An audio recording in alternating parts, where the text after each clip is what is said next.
guys, this is Chloe, and I am answering Unit 7 discussion question B for Group 1, and it reads, if you feel comfortable doing so, please share some of the measures that have been taken in your institution or workplace to address issues of violence and safety.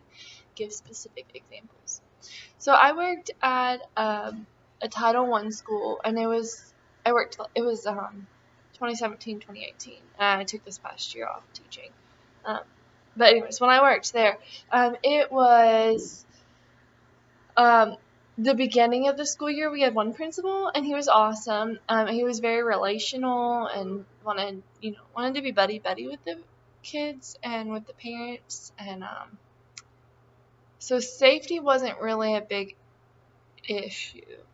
And he didn't really push safety that much. I mean, obviously, the basics of don't hurt your kids and don't leave them alone, and the basics of being a teacher. But then in the middle of the year, or November, I guess, through the first quarter, we got a new principal, and she was all about safety, and I'm so glad she was, because our school, there were some issues, a lot of issues about safety, and just issues about, just so many issues involving safety and violence. And there was a lot of gang violence that was going on, a lot of drug violence, and I taught in a middle school, so it was really intense, and emotions and everything run high too.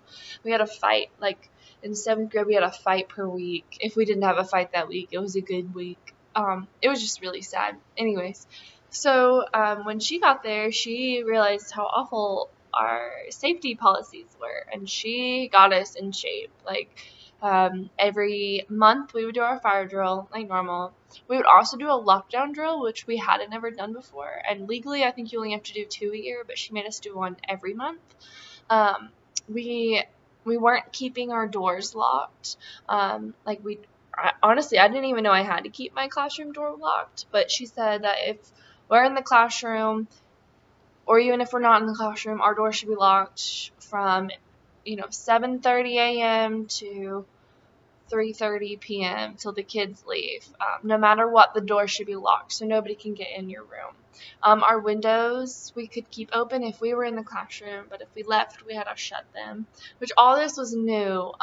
We didn't know this. We didn't know that these were policies that had been in place. We just weren't following them.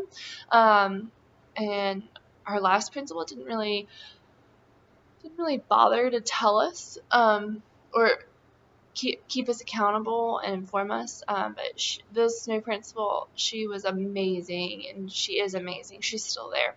And so she would go around, and she would make sure that we were doing everything that we were supposed to be doing.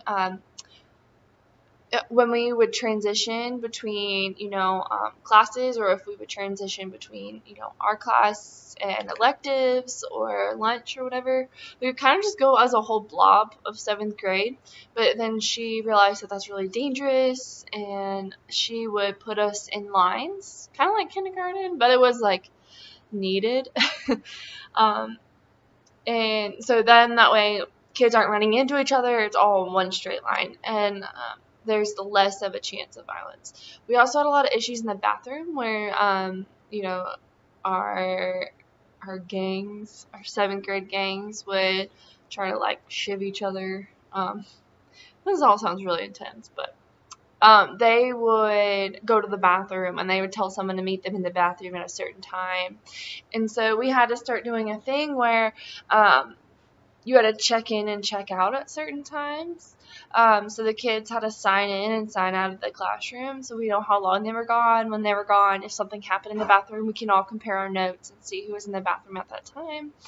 And then we also, the bathrooms got really, really dangerous at one point, and a girl at our school, she went to the bathroom, and she told another girl to meet her in the bathroom, and they fought it out, and she banged her head against the sink, and so that girl almost had a really bad brain injuries. But so the girl that got her head banged against the sink started the fight. And so that's whenever we were like needed to look at the bathroom situation. So then we had to do whole class bathrooms. So we would have to we would have to pause class, go all the way down to the bathroom, let one person at a time go, and then walk all the way back as a class. It was so awful.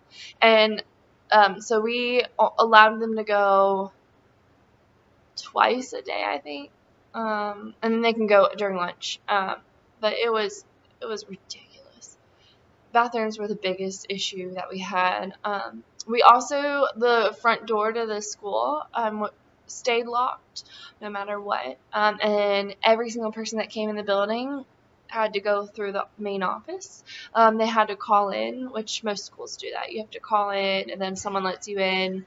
And then you have to get a pass to where you're going. And I think the biggest issue we had was the bathrooms, and then that still never got fully resolved.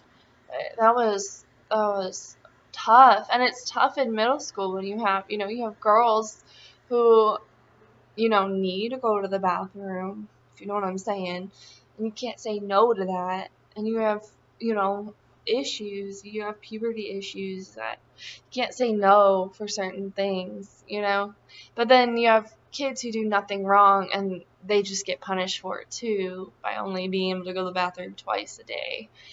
It was crazy. And the kids knew where the teachers were and when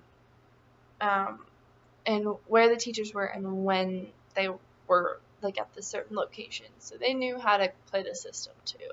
That was what was really hard, was our kids were very skilled at that.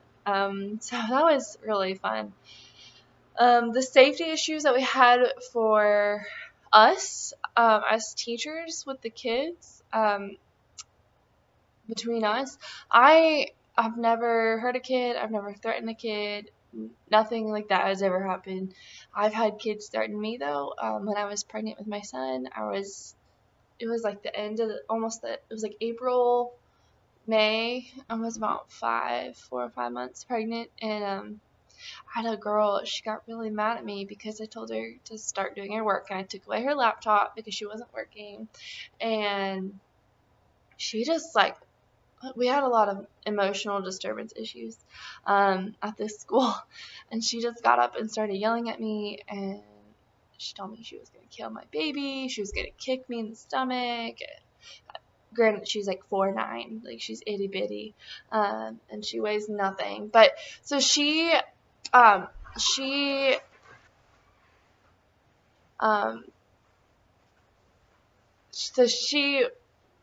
told me all this stuff in front of the whole class, and then so I reported it to my principal, and I asked to not have her in my class, and have her removed from my class just because of the issues. And so we looked into it, and the principal agreed, so she was on my side, and it was really helpful to have students that did care about me, stand up for me, and have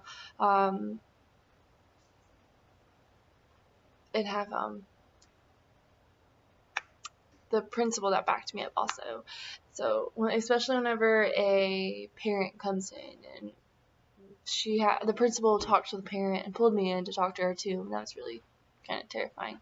But she did go over about what was going on, what happened, and we had testimony from the kids, and it just went on. And so just having that support was the biggest thing against the violence at my school. So that's my answer. It was kind of long-winded. Sorry. Y'all have a good day. Bye.